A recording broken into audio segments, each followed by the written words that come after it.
Bien, hermanos, buenos días. Me da mucho gusto estar aquí en la casa del Señor y que usted también se dé el tiempo de estar en la casa del Señor y prepararnos para recibir la palabra y también para adorarle, aunque ya hemos cantado, ya hemos entonado nuestros cantos al Señor y glorificado al Señor de esta manera.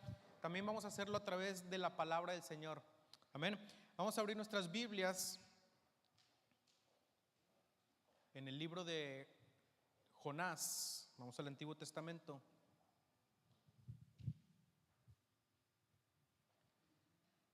Y vamos a abrir nuestras Biblias en el libro de Jonás.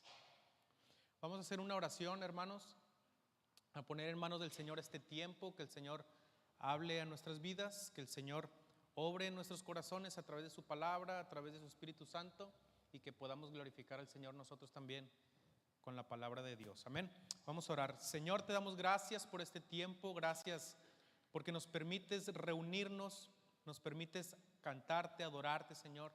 Nos das el privilegio de reunirnos en plena luz del día, Señor. Nos das el privilegio de disfrutar, Señor, la comunión con nuestros hermanos, y también, Señor, nos das el privilegio de meditar en tu palabra y que tu palabra, Señor, transforme nuestras vidas. Te pedimos que tu Espíritu Santo nos guíe, que tu Espíritu Santo, Señor, haga la obra en nuestros corazones, que abra nuestro entendimiento y que podamos, Señor, creer a tu palabra, entender tu palabra, Señor, aceptarla y vivirla, Señor, para que tu palabra dé fruto en nuestras vidas y que nuestro fruto permanezca, se multiplique, Señor, y tú seas glorificado a través de nuestras vidas.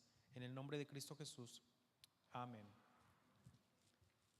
Quiero comenzar una pequeña serie en el libro de Jonás, ya sea que me toque predicar en el primer culto o en el segundo. Vamos a estar hablando por los próximos domingos de Jonás. Lo bueno que se graban las dos reuniones, así que si está en una u otra reunión puede después verlas grabadas. Y quiero hablar acerca de este libro, y es un libro corto. El libro de Jonás, aunque es corto, yo creo que podemos aprender bastantes cosas acerca del libro de Jonás. Y Jonás es uno de los profetas menores, o se le ha denominado uno de los profetas menores. Y está interesante porque aunque es uno de los profetas menores, cuando vamos al libro de Jonás, rápidamente podemos darnos cuenta que es un libro diferente a los demás profetas. Porque cuando vamos a los profetas vemos que prácticamente ese libro se enfoca en el mensaje del profeta. Y cuando vamos a Jonás, nos damos cuenta que el mensaje que Dios le da a Jonás para que pregone a Nínive es un mensaje muy cortito. O sea, Dios le dice a Jonás: ve a Nínive, y el mensaje de Jonás son como 6 o 7 palabras. En el capítulo 3 dice: dentro de 40 días, el mensaje que Dios le da a Jonás, dile: dentro de 40 días Nínive será destruida. Ese es el mensaje de Jonás.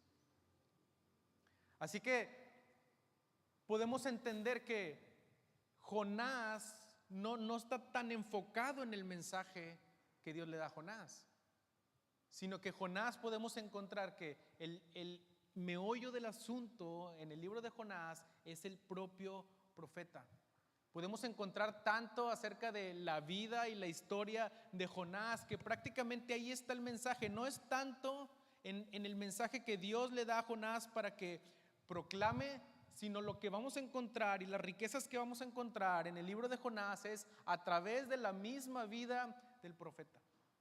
Así que hoy quiero que hagamos una pequeña introducción a todo el libro de Jonás para que después lo podamos entender más fácilmente.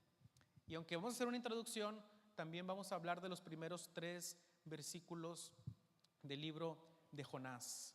Vamos a leer, hermanos, Jonás 1 del 1 al 3. Dice así: la palabra del Señor vino a Jonás, hijo de Amitai: levántate, ve a Nínive, la gran ciudad, y proclama contra ella, porque su maldad ha subido hasta mí. Jonás se levantó pero para huir a Tarsis, lejos de la presencia del Señor, y descendió a Jope. Encontró un barco que iba a Tarsis, pagó el pasaje y entró en él para ir con ellos a Tarsis, lejos, dice, de la presencia del Señor. Fíjense, antes de entrar en estos primeros 3 versículos, quiero que veamos un panorama, por lo menos así rápido, de lo que es el libro de Jonás, para que lo podamos entender mucho más fácil las siguientes semanas. A lo largo del libro de Jonás y a lo largo de esta serie vamos a ver cómo la vida y la historia de Jonás nos están apuntando hacia Cristo. Quiero que entendamos que todo el Antiguo Testamento realmente nos apunta hacia Cristo.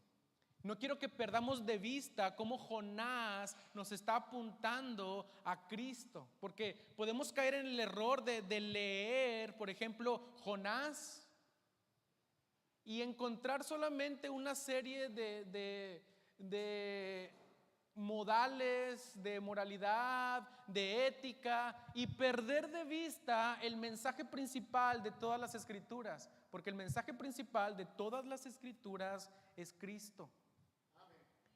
Y quiero que veamos cómo aún el Antiguo Testamento siempre nos está apuntando hacia un cumplimiento pleno en Cristo.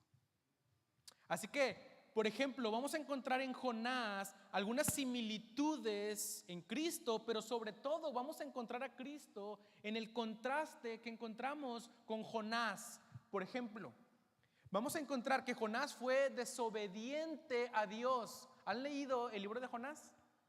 Y algo que resalta rápido del carácter de Jonás es que desobedeció al Señor, ¿verdad?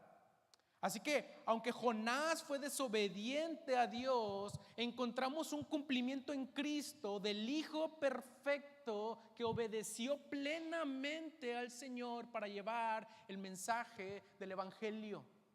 Aunque Jonás no quería llevar el mensaje de Dios a Nínive, Cristo sí fue a los pecadores siendo obediente y obediente hasta la muerte.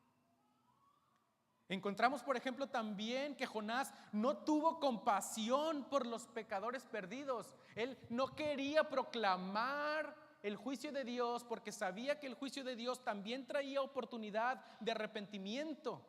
Jonás fue desobediente, no tuvo compasión con los pecadores, pero Jesús fue compasivo para con los pecadores perdidos y dio su vida para salvarnos.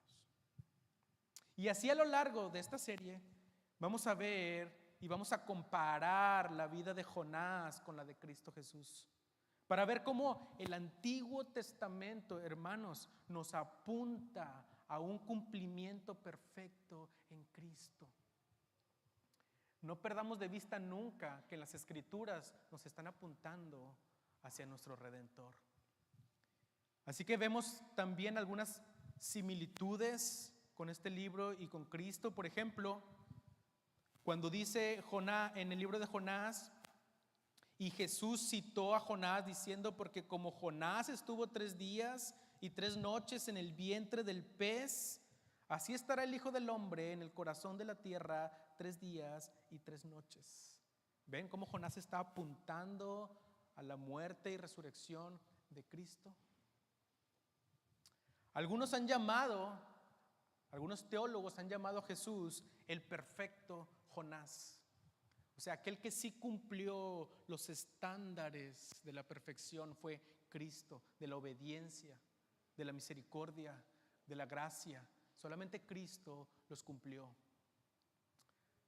Algo interesante que necesitamos ver antes de ir al libro de Jonás y empezar a ver qué el Señor nos está enseñando en Jonás es entender el género literario de Jonás. ¿Por qué digo esto? Porque Jonás es una narración histórica, pero algunos han dicho que Jonás son mitos, son leyendas o son historias, o más bien son fábulas. ¿Es cierto que Jonás son fábulas? ¿O cómo, como creyentes, cómo debemos ver el libro de Jonás? Tenemos que entender que Jonás no es una fábula, no es un mito, no es una parábola, porque lo que está tratando Jonás son hechos reales. Así que los escépticos han querido desvirtuar el libro de Jonás y decir, bueno, esos son mitos, son fábulas, son leyendas nada más, pero Jonás no es una historia real, no son hechos históricos. Pero sí, hermanos, Jonás son hechos históricos. Algunos lo ven como una historia ficticia. ¿Por qué? ¿Por qué creen que se ve como una historia ficticia? ¿Qué encontramos así medio difícil de creer? ¿Verdad? El hecho de que un gran pez se tragó a Jonás, y no solo eso, que aparte de que lo tragó, Jonás estuvo vivo 3 días dentro del vientre del gran pez. Yo creo que eso es todavía lo más difícil, ¿no? Que haya estado ahí y después lo vomitó. Parece que es imposible que un hombre pueda ser tragado por un pez y que pueda sobrevivir por 3 días y 3 noches. Pero necesitamos ver algunas razones por las cuales la Biblia no trata a Jonás como un mito o como una leyenda, sino más bien nos enseña que son hechos históricos. Ahora, para empezar, por ejemplo, Segunda de Reyes 14:25 nos dice o menciona a Jonás como un personaje real e histórico. Hace referencia a Jonás como alguien real e histórico. Afirma que era un profeta. Jonás para empezar, forma parte de los 12 profetas menores en las Escrituras. Y cada uno es un mensajero de Dios genuino e histórico. Entonces no podemos decir, bueno, todos sí, pero Jonás no. Jonás fue incluido en esos 12 profetas porque consideraron que fue un relato real. Ahora, hermanos, los milagros, si somos creyentes, sabemos que los milagros de Jonás no son imposibles para el Dios de la Biblia. Ahora, Jesús mencionó la historia de Jonás como un suceso de relatos reales. Cuando Jesús hace referencia a Jonás, lo hace como un suceso de relatos reales. Lo menciona en Mateo, lo menciona en Lucas. Así que para empezar hay que empezar a ver a Jonás como un suceso real, histórico de algo que sí sucedió. Y para antes de entrar a esos 3 versículos que quiero que hoy expongamos, quiero nada más rápidamente ver algunos temas rápidos así por encimita de lo que vamos a ver en Jonás. Por ejemplo, vemos en Jonás la gracia de Dios. Dios fue piadoso, Dios fue misericordioso, Dios fue clemente con la ciudad de Nínive. Se nos dice que Nínive era una ciudad despiadada y la maldad de Nínive había subido hasta Dios y Dios dio la oportunidad de que esa ciudad se arrepintiera. Así que vemos la gracia de Dios y la vemos desde el Antiguo Testamento. A veces pensamos que estamos, sí, en la era de la gracia, es verdad, pero no por eso no podemos ver que Dios siempre ha estado actuando de acuerdo a su gracia y misericordia desde siempre. Dios siempre está obrando de acuerdo a su gracia y misericordia. Vemos también la imposibilidad de huir de Dios. Cuando Dios te llama, es imposible huir de Él. Hermanos, no podemos huir del Señor. Pero también vemos la actitud de Dios de salvar a los gentiles. Pensamos que la era de los gentiles solamente es en el Nuevo Testamento. No, hermanos, vemos a Dios salvando a gentiles desde el Antiguo Testamento. Y Jonás es una muestra grande de eso. Es más, podemos ver el mayor avivamiento que nos relata el Antiguo Testamento está aquí, cuando Nínive se convierte de sus pecados para creer al mensaje de Jonás. Así que podemos ver finalmente que el libro de Jonás es una historia acerca de la misericordia y del amor de Dios. Si pudiéramos ver una línea que gobierna sobre todo el libro de Jonás, es que Jonás es una historia acerca de la misericordia y del amor de Dios. Si hay una línea melódica que gobierne sobre todo el libro de Jonás, es eso. Es un mensaje de la misericordia y del amor de Dios. Así que ahora sí, dicho eso, vamos a entrar a los primeros 3 versículos. La palabra del Señor, dice el versículo 1, vino a Jonás, hijo de Amitai: levántate, ve a Nínive, la gran ciudad, y proclama contra ella, porque su maldad ha subido hasta mí. El libro comienza con las palabras: vino palabra del Señor a Jonás.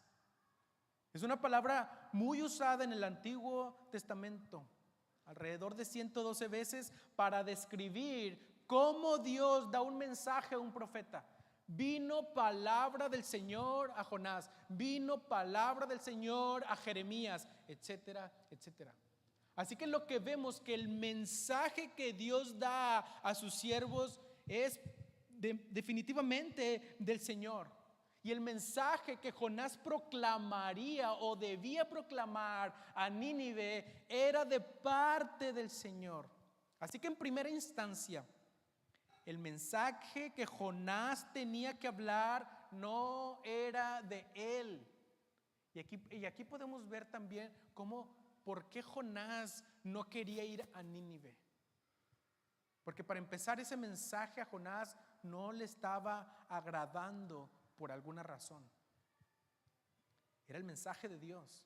Y por alguna razón a Jonás no le había agradado el mensaje que Dios le dio a Jonás para que lo proclamara a Nínive. Es extraño, ¿no? Era un profeta de Dios.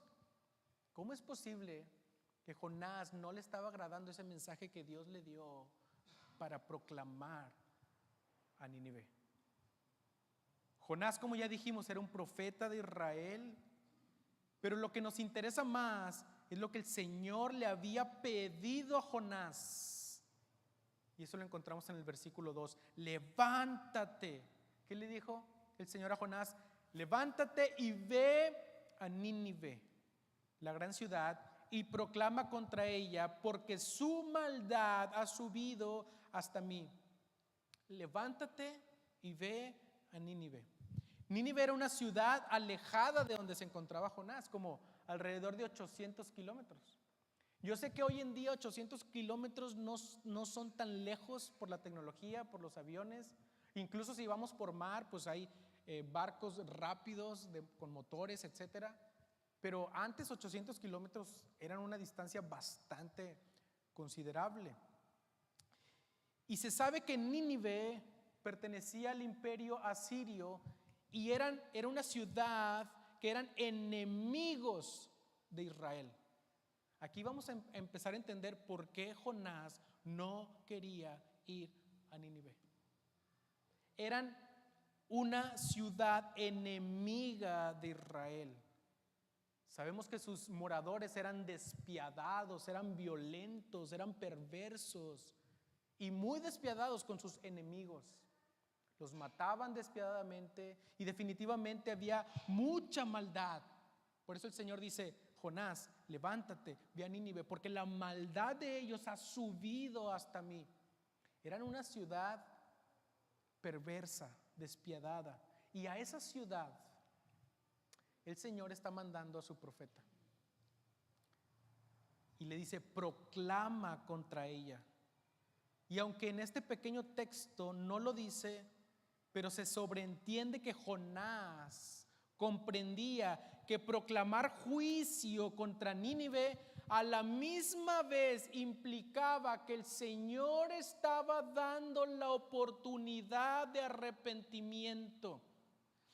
Ve y proclama contra Nínive. Y aunque en este pequeño pasaje no lo dice, Jonás entendía que si él iba y proclamaba el juicio contra esa ciudad, a la misma vez Dios estaba dando la oportunidad de que se arrepintieran de sus pecados, porque siempre el propósito de Dios al proclamar su juicio es dar oportunidad de arrepentimiento.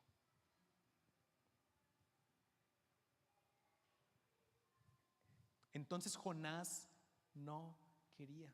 De hecho, en el capítulo 4 vemos que Nínive se termina arrepintiendo de su maldad. Jonás sabía que el mensaje que llevaba a Nínive les ofrecía también la oportunidad de arrepentirse de su maldad, de arrepentirse de sus pecados. Y es ahí donde empezamos a ver por qué Jonás no le agradaba ir a Nínive a proclamar la palabra del Señor. Dice el Señor, la maldad de Nínive ha subido hasta mí. Yo creo que no era tanto el temor de Jonás de que fueran despiadados, de que fueran enemigos de Israel. Tal vez no era tanto ese temor. Había algo más de fondo en el corazón de Jonás. Como les decía, la maldad de esa ciudad era mucha. Eran realmente crueles, malvados. Dice la palabra del Señor, la maldad de Nínive había llegado hasta el Señor. O sea, estaba ofendiendo en gran manera a Dios. Y a esos perversos, Dios envía a Jonás. Dios envía su mensaje de juicio. Pero a la vez, los mensajes de juicio de Dios, a la misma vez, son mensajes de misericordia. Porque Dios proclama su juicio también con el propósito de arrepentimiento.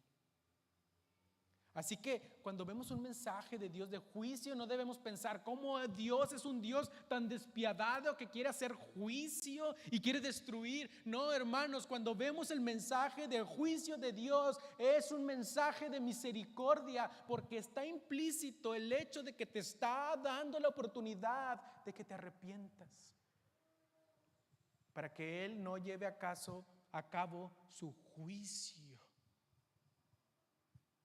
Así que no es un juicio despiadado, es un juicio en el cual está ofreciendo perdón, está ofreciendo arrepentimiento. Ahora bien, ¿ves alguna similitud, hermanos? ¿Ves alguna similitud con el mandato de Dios a Jonás? ¿Con algún otro mandato en el Nuevo Testamento? ¿Ves alguna similitud con ese mandato? ¿Qué está mandando Dios a Jonás que haga? ¿Y qué vemos un mandato en el Nuevo Testamento de Jesús a sus seguidores? ¿No te hace pensar en la gran comisión de Jesús a sus seguidores? Vayan y prediquen el evangelio. Así como Dios estaba enviando a Jonás a predicar a Nínive para que se arrepintieran de su maldad, Dios sigue enviando a su iglesia a predicar a los pecadores para que se arrepientan de su maldad. Y podemos estar pensando, wow, ese Jonás, qué increíble, cómo se le ocurre tratar de huir de la presencia de Dios. ¿Estaba loco o que no entendía que no puede huir de la presencia del Señor? Pero hermanos, tenemos el mismo mandato, tenemos la misma comisión. No estaremos actuando igual que Jonás. Jonás huye o trata más bien de huir de la presencia del Señor, y Dios envía a Jonás a Nínive, pero Jonás decide huir hacia el lado contrario. Dice, y Jonás se levantó, pero para huir a Tarsis, lejos de la presencia del Señor. Es como si el Señor estaba mandando a Jonás a Argentina y Jonás se fue hacia Alaska. O sea, el Señor estaba mandando al sur y Jonás se va lo más al norte que puede.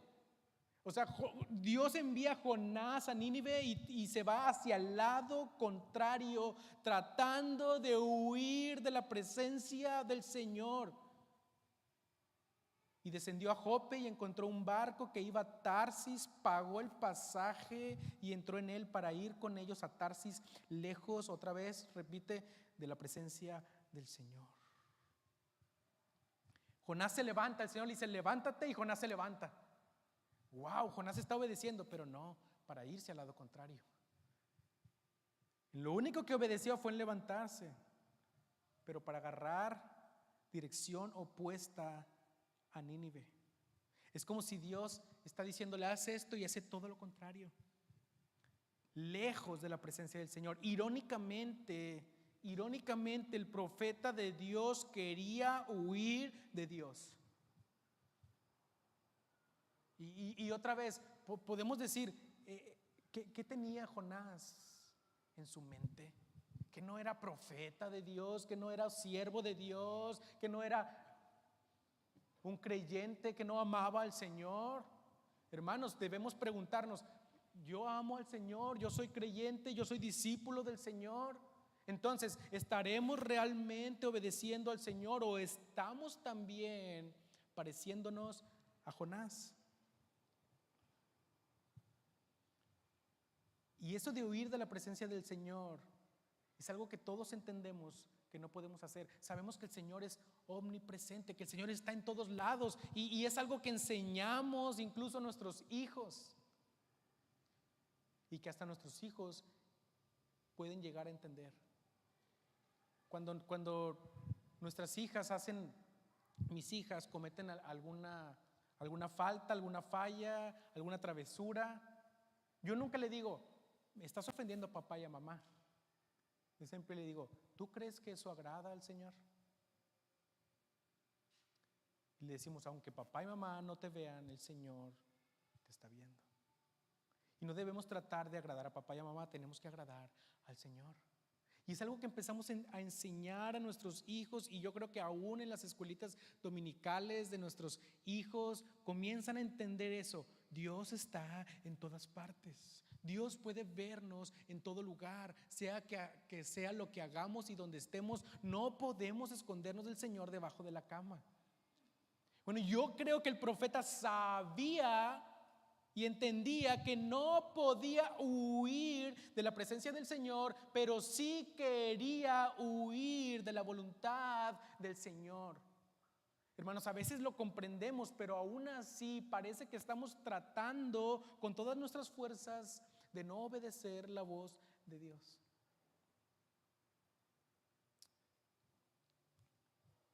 El Salmo 139, 7, 10, el salmista entendía esto perfectamente. Dice, ¿a dónde me iré de tu espíritu? ¿Y a dónde huiré de tu presencia? Si subiera a los cielos, allí estás tú. Y si en el Seol hiciere mi estrado, he aquí, allí tú estás.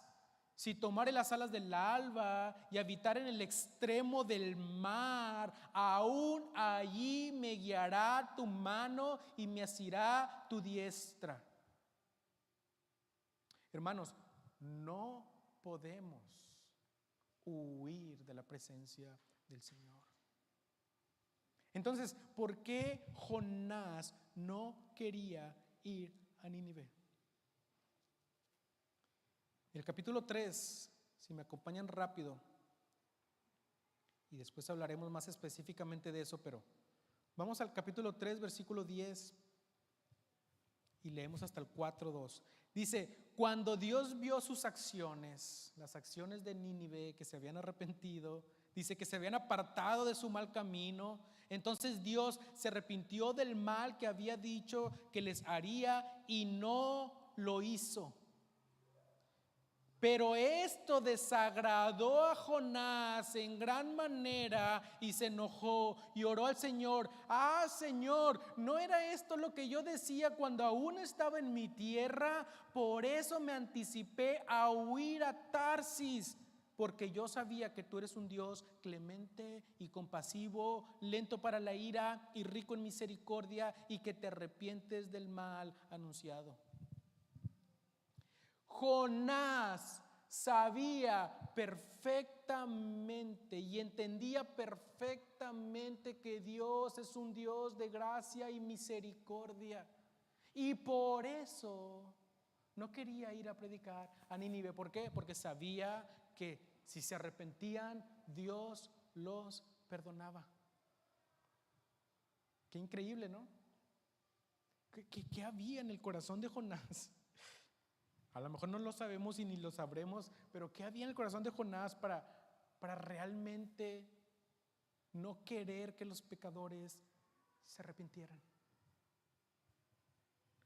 Y la realidad es que a veces nosotros también estamos huyendo de la presencia del Señor. Decía que ese mismo mandato de parte de Dios a Jonás sigue vigente para la iglesia hoy en día. Pero ¿no será que acaso también nosotros, con nuestra actitud, no queremos que los pecadores se arrepientan? Y tal vez estás diciendo, no, ¿cómo? Yo quisiera que los pecadores se arrepintieran. ¿De verdad quieres que los pecadores se arrepientan? ¿De verdad quieres que los pecadores se arrepientan? No hay otra fórmula. Dios no ha utilizado otra fórmula que predicar el Evangelio. Por eso el mismo mandato de Dios a Jonás sigue vigente hoy en día para su iglesia. Por eso el Señor Jesucristo dijo: hay que predicar el Evangelio a todas las naciones, para que se arrepientan, para que vengan al conocimiento de la verdad. Y si nosotros, hermanos, no estamos obedeciendo la voz de Dios, estamos haciendo oídos sordos, entonces no somos tan distintos a Jonás. Tal vez nos encontramos huyendo del Señor. Tal vez no estamos viajando hacia Tarsis, huyendo hacia un rumbo contrario, pero nuestras acciones, nuestra actitud nos está llevando más lejos de lo que Jonás llegó de la presencia del Señor. Nuestras propias vidas nos están llevando más lejos del plan de Dios, nos están llevando más lejos de la voluntad del Señor que de lo que pudo llegar Jonás. La pregunta es, ¿estaremos huyendo del mandato de Dios para su iglesia? ¿En qué manera, hermanos, debemos reflexionar en qué manera se parece nuestra vida con la vida de Jonás? Porque cuando leemos a simple vista podemos decir, qué impresionante, cómo Jonás intentó huir de la presencia del Señor, pero nosotros estamos todos los días huyendo de la presencia del Señor. ¿No te parece que huyes de la presencia del Señor? ¿No te parece que huyes de la voluntad del Señor cuando no te preocupas por descubrir cuál es la voluntad del Señor? Cuando no te interesa la Biblia porque no la lees, de manera que no te interesa saber cuál es la voluntad del Señor. ¿No te parece que estás huyendo del Señor? No puedes, pero intentas y crees que puedes. ¿No te parece, hermanos, que cuando vives una vida alejada del Señor, es lo mismo que Jonás estaba intentando hacer? Que cuando nuestro día a día no nos preocupamos por orar, no nos preocupamos por leer su palabra, no nos preocupamos por ser diligentes en obedecer al Señor, hermanos, estamos tratando de huir de la presencia del Señor. Cuando no hay tiempo para leer la Biblia y llegamos a casa y preferimos tomar el control para ver las series. Y no digo que sean malo ver series, a mí me gusta ver series, pero cuando ese tiempo está robando el único tiempo que tienes para poder conocer más del Señor y poder estar en contacto con el Señor a través de la oración, a través de la palabra, ¿no te parece que estás huyendo del Señor? Cuando dices, no tengo tiempo para estudiar la Biblia, pero sí tenemos tiempo para estar en las redes sociales, ¿no te parece que estamos huyendo de la presencia del Señor? ¿No te parece que estamos tratando de huir de la voluntad del Señor? Tal vez, hermanos, nos parecemos más a Jonás de lo que quisiéramos. Así que, ¿en qué manera se parece nuestra vida con la vida de Jonás? Cuando tenemos tiempo para todo menos para ir a la iglesia y decimos, no, no hay tiempo. ¿No te parece que estás tratando de huir de la presencia del Señor? La iglesia debe de ser obediente al llamado del Señor. Hermanos, debemos anunciar el arrepentimiento a un mundo pecador, a un mundo perverso que necesita salvación. Si tú ya eres un creyente, recuerda que una vez estuviste del lado de Nínive. Eras pecador, no merecías el perdón, pero el Señor en su misericordia y por su gracia te otorgó el perdón, te otorgó la salvación, y ahora tú debes obedecer el llamado del Señor de levantarte para ir y predicar salvación por medio de Cristo. Alguien llegó y te llevó el mensaje. Y tú estabas del lado de Nínive. Y el Señor te perdonó siendo pecador, siendo perverso, siendo cruel, estando alejado del Señor. Alguien te compartió, de alguna manera el evangelio llegó a tu vida, de manera que ahora te corresponde a ti ir también a Nínive. Tal vez tú aún no te has arrepentido de tus pecados. Tal vez no has creído al evangelio. Debes aprovechar la oportunidad que Dios te da, así como se la dio a Nínive. El Señor está siendo paciente y te está otorgando la oportunidad de que te arrepientas. Y así como el Señor dio la oportunidad a una ciudad perversa, a hombres perversos, malvados, depravados, despiadados, Dios les dio la oportunidad de arrepentimiento y se arrepintieron, y el Señor los perdonó y no les hizo el mal que les iba a hacer porque se arrepintieron. El Señor también te está dando a ti la oportunidad de que te arrepientas. Puedes venir a Cristo, quien pagó el precio por tus pecados para ser salvo. Y si tú ya estás del otro lado, de aquellos que alguna vez ya recibieron el evangelio, hermanos, no hagas oídos sordos. No te hagas de la vista ciega al mandato del Señor. Hermanos, levántate y ve a Nínive. Y Nínive, no tenemos a Nínive lejos, a 800 kilómetros. Tal vez Nínive está en nuestro vecindario, está con nuestro vecino. Tal vez Nínive está en nuestro trabajo. Tal vez Nínive está en nuestra propia familia. Todos aquellos que no conocen al Señor, hermanos, son nuestro Nínive. Y el Señor nos está diciendo, levántate, ve y pregona y proclama el evangelio, las buenas noticias de salvación. Porque el Señor sigue utilizando la misma fórmula para la salvación: predicar el evangelio. Es la misma y la única fórmula. Hermanos, seamos obedientes como el Señor Jesucristo. El Señor Jesucristo dejó el trono para venir a traer salvación. No huyamos como Jonás, seamos como Cristo, que dejó todo por proclamar y por llevar a cabo el mensaje de salvación. Pongámonos en pie, hermanos, en esta mañana.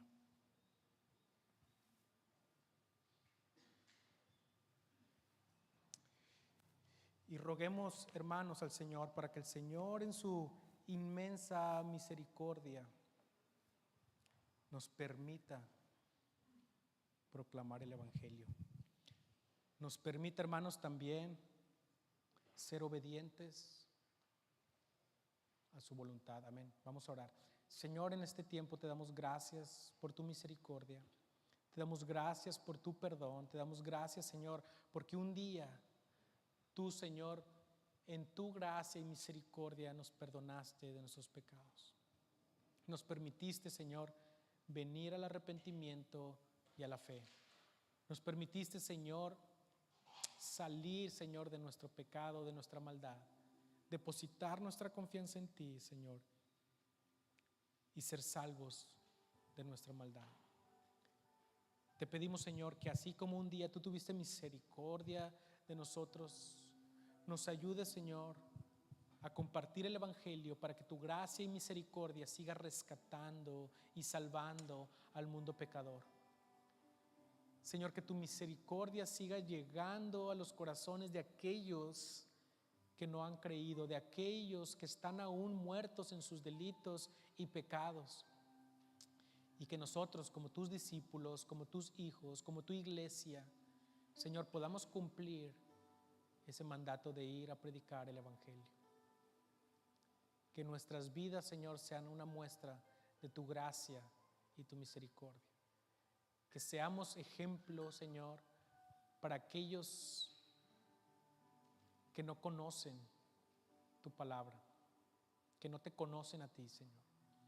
Que seamos una iglesia obediente, Señor, a tu palabra. Que seamos una iglesia, Señor, que desea agradarte, obedecerte, hacer tu voluntad, Señor. Que seamos siervos diligentes, llenos de gracia, Señor, y que podamos mostrar tu gracia y misericordia para un mundo expectante, Señor, que no te conoce. Gracias por tu amor y por tu misericordia. Gracias, Señor, por la oportunidad que nos das de conocerte. Ayúdanos, Señor, a dar de gracia eso que por gracia nosotros también recibimos, y que compartamos tu palabra a un mundo pecador. Te lo pedimos en el nombre poderoso de Cristo Jesús, Señor. Amén y amén. Amén. Voy a dejar ese tiempo, hermanos. El pastor Raúl.